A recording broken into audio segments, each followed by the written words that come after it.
Bonsoir à tous. Je suis vraiment content de pouvoir partager ce que le Seigneur a mis dans mon cœur ce soir. Avant de commencer, j'aimerais faire une petite prière pour remettre ces moments dans les mains du Seigneur pour qu'il puisse vraiment conduire toutes choses. Seigneur Jésus, je te bénis, Seigneur, pour ces moments, mon Dieu.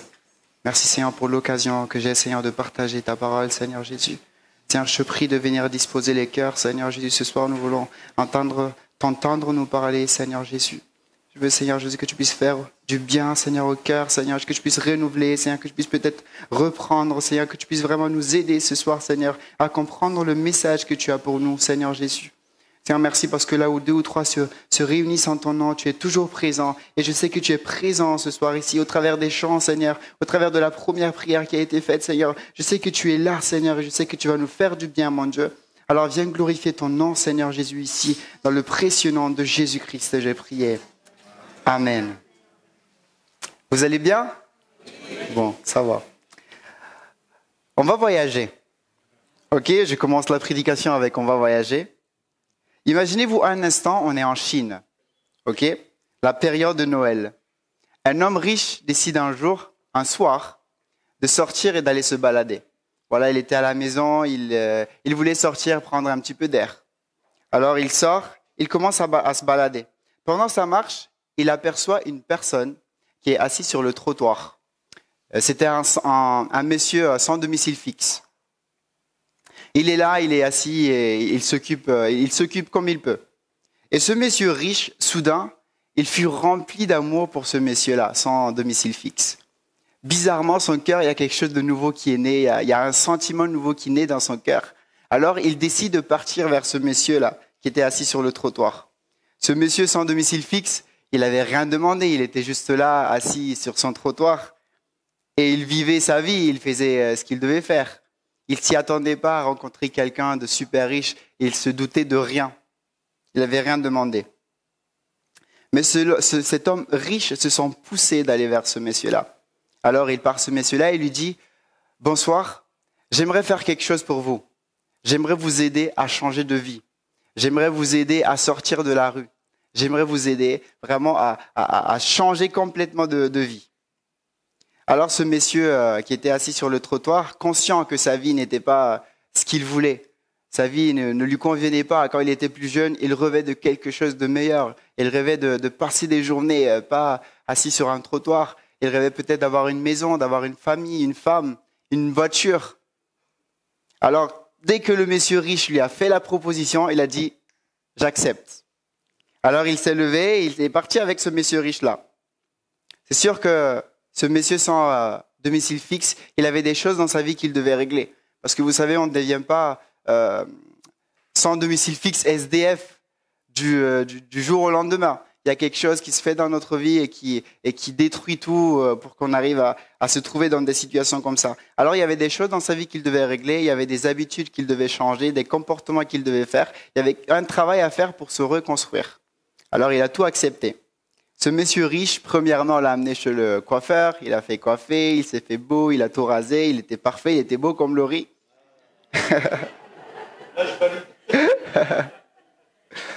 Après, ce monsieur riche l'a mis pour faire des formations, il a encouragé à acquérir des connaissances pour pouvoir avoir un travail un jour. Une fois qu'il a fini de faire les formations, ce monsieur riche l'a aidé pour trouver un emploi stable.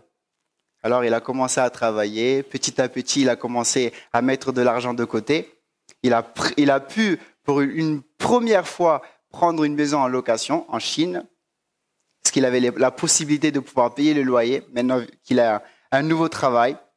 Alors petit à petit la vie de cette personne qui était un jour sans domicile fixe commence à changer, commence à se transformer. Il commence à avoir une vie qu'il rêvait quand il était plus jeune. Mais tout cela est parti parce qu'un homme socialement important a posé son regard sur lui. Tout cela est arrivé parce que quelqu'un a pensé à ce monsieur-là. Un simple regard a suffi pour changer le cours de la vie de cette personne et peut-être même sa destinée. Et ce soir, j'aimerais te poser une question. Et si quelqu'un d'important posait son regard sur toi ce soir, comment ta vie pourrait-elle changer? Si quelqu'un d'important de extrêmement important. S'intéresser à ta vie. Comment ta vie pourrait-elle changer ce soir? Peut-être tu es venu en ce lieu et tu es fatigué, je ne sais pas. Peut-être tu es venu en ce lieu, tu es triste. Peut-être tu es venu en ce lieu, tu as passé une mauvaise journée. Tu es venu en ce lieu, tu as des problèmes dans ta famille. Tu es accablé. Tu as peur. Tu es fatigué. Tu n'as pas de travail. Tu as plein de soucis. Je ne connais pas l'état de ton cœur. Je ne sais pas avec quelle disposition tu es venu en ce lieu ce soir. Mais ce que je sais, c'est que si tu es dans ce lieu, c'est que quelqu'un a posé son regard sur ta vie. Et cette personne-là, c'est tout simplement Jésus. Jésus a posé son regard sur ta vie ce soir. Et ce soir, j'aimerais parler simplement de ça. On va voir deux personnes dans la Bible où quand Jésus a posé son regard sur eux, il y a quelque chose qui a changé dans leur vie. Il y a quelque chose qui s'est manifesté et leur vie a complètement changé. Un petit peu comme le Messie sans domicile fixe. La première personne qu'on va voir, c'est une personne qui rencontre véritablement Jésus alors qu'il faisait sa vie. Alors qu'il ne pensait pas du tout à Jésus, il s'occupait de ses affaires. La deuxième personne qu'on va voir, c'est une personne qui cherche véritablement à voir Jésus. Pour la première personne, on va lire en Matthieu 4, du verset 18 au verset 20. Jésus marche au bord du lac de Galilée. Il voit deux frères, Simon, qu'on appelle Pierre, et André, son frère. Ce sont des pêcheurs. Ils sont en train de jeter un filet dans le lac. Jésus leur dit, « Venez avec moi, et je ferai de vous des pêcheurs d'hommes. » Aussitôt, ils laissent leur filet et ils suivent Jésus. Amen. Imaginez Jésus qui est en train de marcher au bord du lac. Imaginons Laurie, il est en train de marcher au bord du lac, à la promenade des Anglais. Ok? Il est en train de marcher là-bas, disons que c'est une belle journée, il y a le soleil, il y a le vent, c'est beau. Et tout à coup, Jésus, il voit deux frères, Simon et André. Moi, je me dis là-bas dans le lac, je ne crois pas qu'il y avait que deux personnes.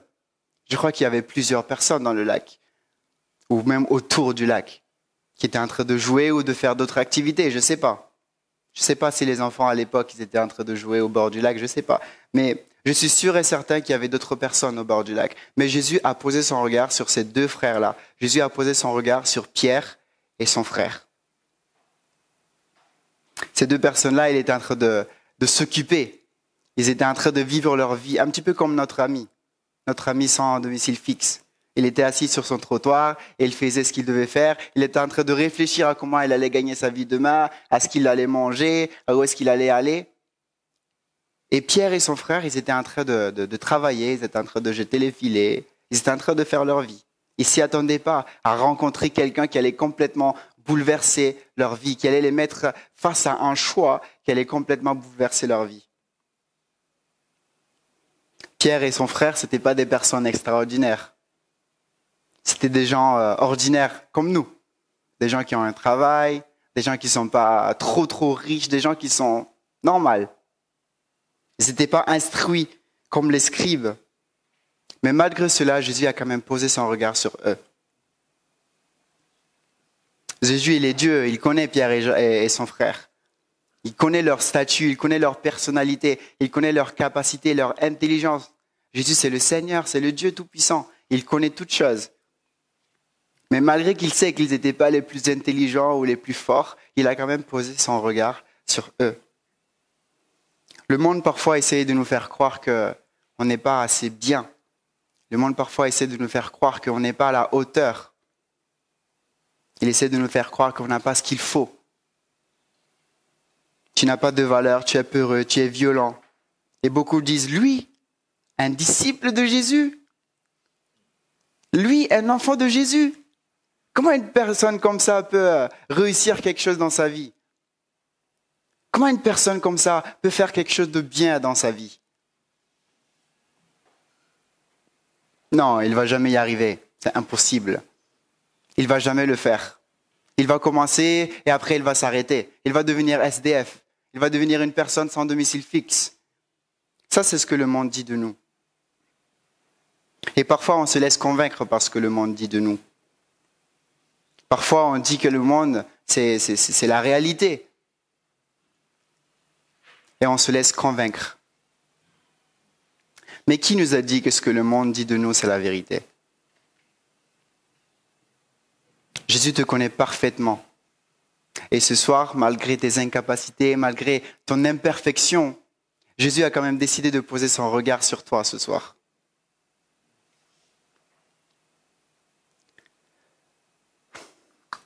Je vais faire un exemple.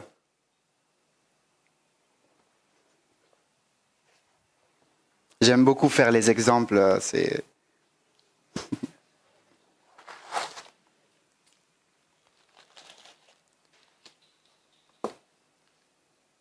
En 2018, j'étais encore à Rome et j'avais fini l'école, c'était les vacances et je voulais faire ma première expérience dans le monde du travail. Et pour faire cela, j'ai demandé de l'aide à mon papa, il a beaucoup de contacts.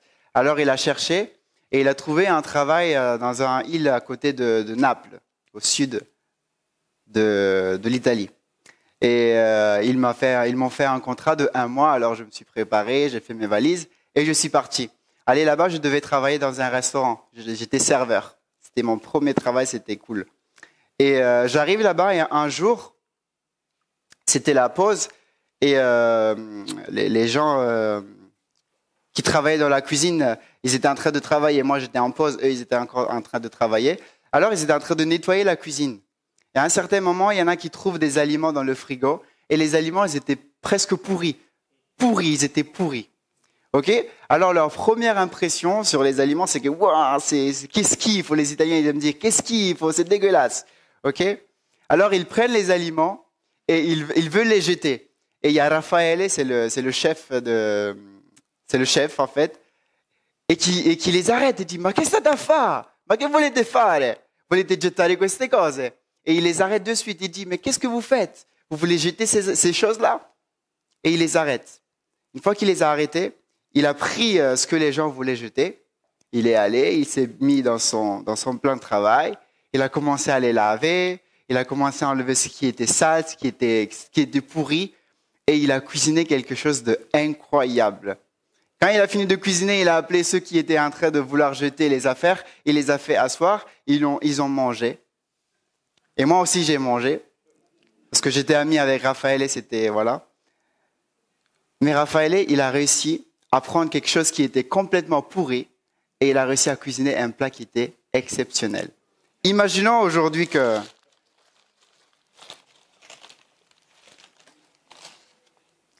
Voilà. Imaginons aujourd'hui que toi, tu es comme ça. L'aubergine qui est pourrie. Qui est complètement gâtée. Ok, j'ai ajouté des petits trucs, j'ai un peu cramé pour que ça fasse l'effet. Mais imaginez que nous, on est comme ça à l'intérieur de nous. Avant de venir vers Christ, on était comme ça. Et la première chose que le monde peut voir, c'est nous prendre et nous jeter. La première chose que le monde peut dire de nous, c'est que « Waouh, mais qu'est-ce qu'il faut ?» La première chose que le monde peut dire, c'est que tu es dégueulasse. La première chose que le monde peut dire, c'est que tu n'as pas de valeur. On doit juste te jeter.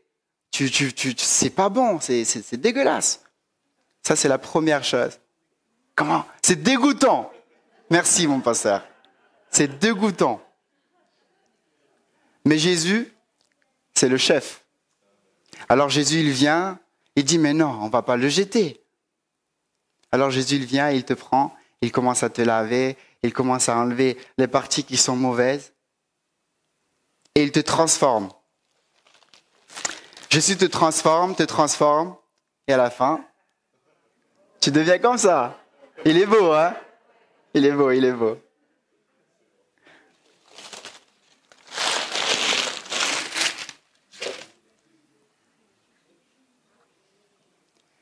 Prêt à être jeté. Mais Jésus voudrait faire de toi quelque chose de qualité. Alors que Pierre n'était qu'un homme simple, Jésus voyait déjà quelque chose de spécial dans sa vie. Alors que les hommes ne voyaient qu'un pêcheur, un homme qui travaillait, qui prenait du poisson, Jésus y voyait quelque chose de spécial. Jésus y voyait le roc sur lequel il allait construire son église. Et Jésus te voit comme une personne de valeur ce soir. Jésus n'a pas le regard du monde. Une fois qu'il a posé son regard sur toi, il sait déjà ce qu'il y a de bon dans toi, dans ta vie. Il sait déjà ce qu'il peut faire avec toi. On va lire Matthieu 16, du verset 18 au verset 19.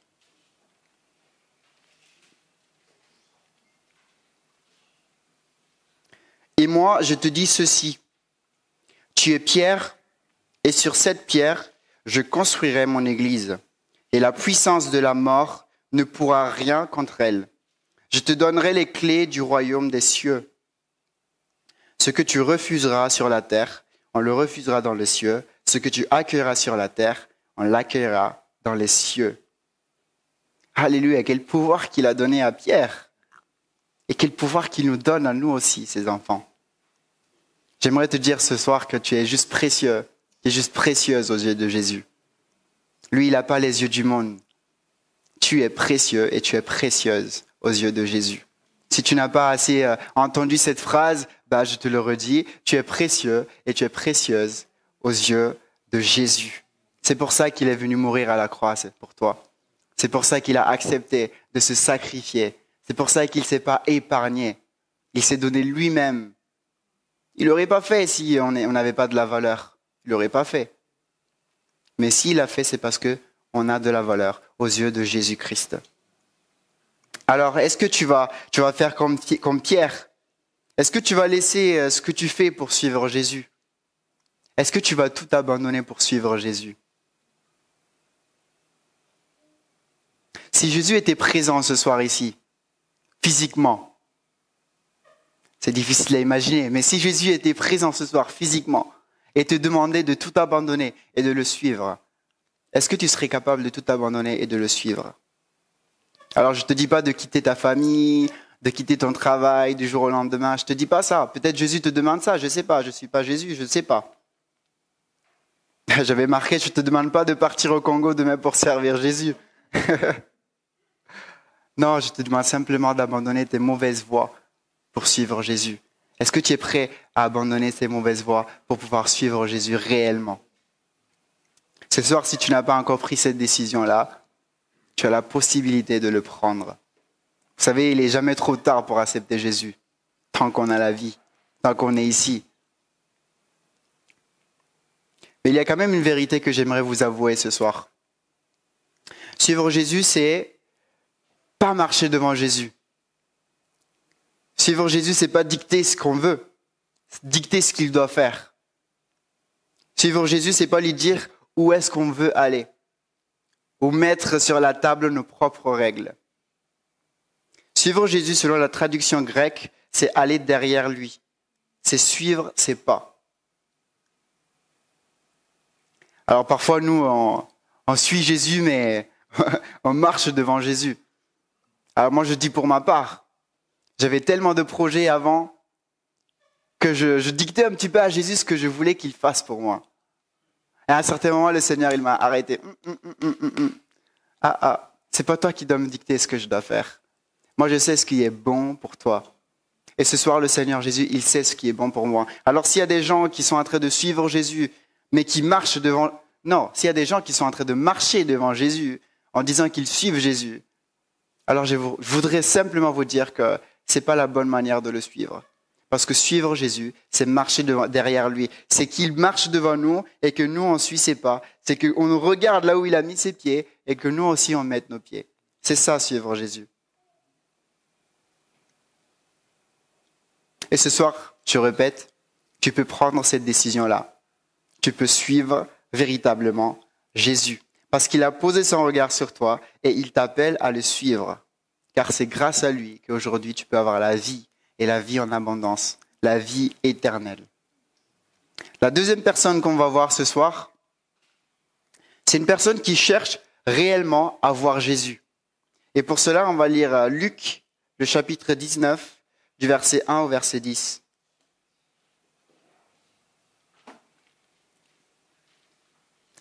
Jésus, étant entré dans Jéricho, traversait la ville, et voici un homme riche appelé Zachée, chef des publicains, cherchait à voir qui était Jésus.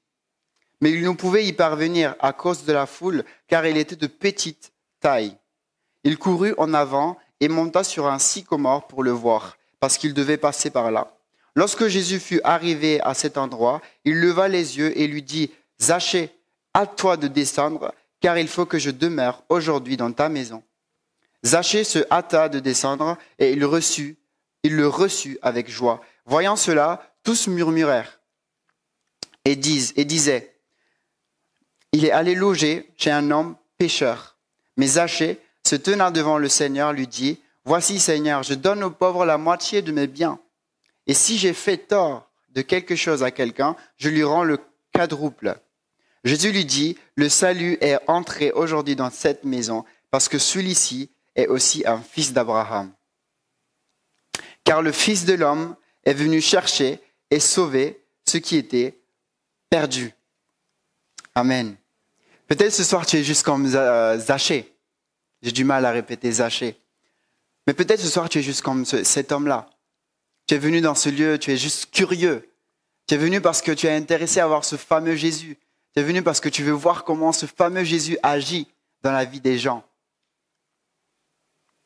Mais j'aimerais te dire, même toi qui es venu juste par curiosité, que Jésus a quand même posé son regard sur toi. Toi, tu ne le sais pas, mais Jésus il a posé son regard sur toi. La Bible dit que quand Jésus est arrivé là où se trouvait Zachée, Jésus leva les yeux pour parler avec Zachée, pour lui dire qu'il allait venir manger à la maison de Zachée. Et ce soir, Jésus fait la même chose. Je disais au début qu'au lac, dans le lac, à côté du lac, il y avait plusieurs personnes. Là, la Bible nous dit directement qu'il y avait une foule. Il y avait une foule. Et moi, je me pose la question, malgré toute la foule qui était là, Jésus a choisi de lever ses yeux et de regarder Zachée et de lui dire qu'il allait aller manger chez lui. Et on voit que les gens commençaient à murmurer. Zachée, c'était pas une personne, c'était pas la plus belle des personnes. Mais Jésus est quand même allé manger chez lui. Peut-être aujourd'hui, on n'est pas le plus beau, je ne suis pas le plus beau des hommes, je n'ai pas les valeurs les plus intéressantes sur la terre. Tu n'as pas les valeurs les plus intéressantes sur la terre. Tu n'es pas parfait. Mais Jésus, ce soir, veut faire quelque chose de bien avec toi. Et Jésus, quand il a appelé cet homme-là, il l'a pas appelé par « Hé, mon ami !» Non, Jésus l'a appelé par son nom. Jésus l'a appelé par son nom. Et ce soir, il nous appelle par notre propre nom. Parce qu'il est Dieu et il nous connaît parfaitement. Et malgré nos incapacités, il veut quand même venir faire quelque chose dans notre vie. Il veut demeurer aujourd'hui dans notre maison, dans notre cœur. Dans ce passage, Jésus n'était pas simplement un invité dans la maison physique de Zachée, mais Jésus était un invité dans le cœur de Zachée. Est-ce que tu vas accepter l'invitation de Jésus ce soir? Est-ce que tu vas l'accepter comme l'a fait Zachée, qui est descendu précipitamment, qui est descendu avec joie et qui a accepté l'invitation de Jésus? Est-ce que tu vas faire la même chose? Parfois, on veut d'abord, face à des invitations, moi personnellement, quand il y a une invitation ou quand il y a quelqu'un à l'église qu'on veut faire venir manger à la maison, je dis à ma femme de courir à la maison pour aller ranger la maison avant que l'invité arrive. Parce que je ne veux pas qu'elle rentre à la maison et qu'elle trouve la maison en bazar. Et parfois, c'est ce que nous, on veut faire avec Jésus. Face à l'invitation de Jésus, on veut d'abord ranger ce qui est mauvais dans notre cœur. On veut d'abord mettre de l'ordre. Alors que Jésus, il nous prend même avec le désordre. Alors ce soir, si tu attends, si tu es en attente de mettre de l'ordre dans ta vie avant d'accepter complètement Jésus, ce soir, j'aimerais te dire, laisse Jésus lui-même mettre de l'ordre dans ta vie. Jésus veut faire la même invitation. Il voudrait demeurer dans ton cœur. Premièrement, il a posé ses yeux sur toi et maintenant, il veut demeurer. Vas-tu le laisser demeurer dans ton cœur? Alors pour conclure, j'ai 2 questions que j'avais écrites. Veux-tu réellement suivre Jésus? Veux-tu réellement marcher derrière Jésus? Est-ce qu'on veut réellement suivre Jésus? Est-ce qu'on veut réellement marcher derrière Jésus? Est-ce qu'on veut réellement laisser Jésus nous dicter ce qu'on doit faire? Est-ce qu'on veut réellement suivre ses pas? Même si c'est difficile, même s'il prend des sentiers un peu compliqués, est-ce qu'on veut quand même y aller? Est-ce qu'on veut quand même le suivre? Ce soir, c'est ça la question.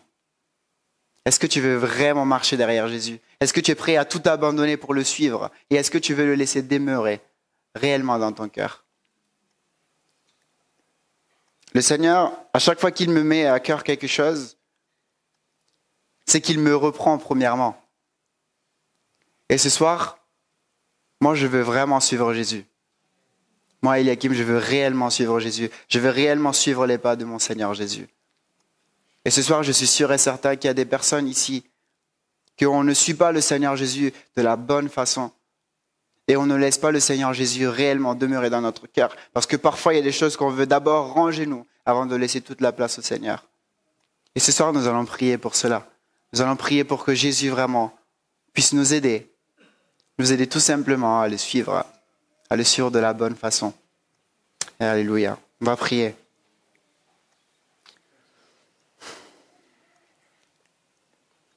Oh Seigneur, merci mon Dieu. Merci Seigneur Jésus pour ta parole, Seigneur Jésus. Merci parce que tu es un Dieu plein d'amour, Seigneur. Merci parce que tu ne cesses de nous appeler, mon Dieu. Merci parce que tu ne cesses de tendre ta main vers nous, mon Dieu. Et ce soir, nous voulons la saisir, Seigneur. C'est vrai, Seigneur, parfois nous te suivons, Seigneur, de la mauvaise façon. Parfois nous te suivons, Seigneur, mais nous voulons te dicter ce que tu dois faire. Nous voulons te montrer le chemin, Seigneur Jésus.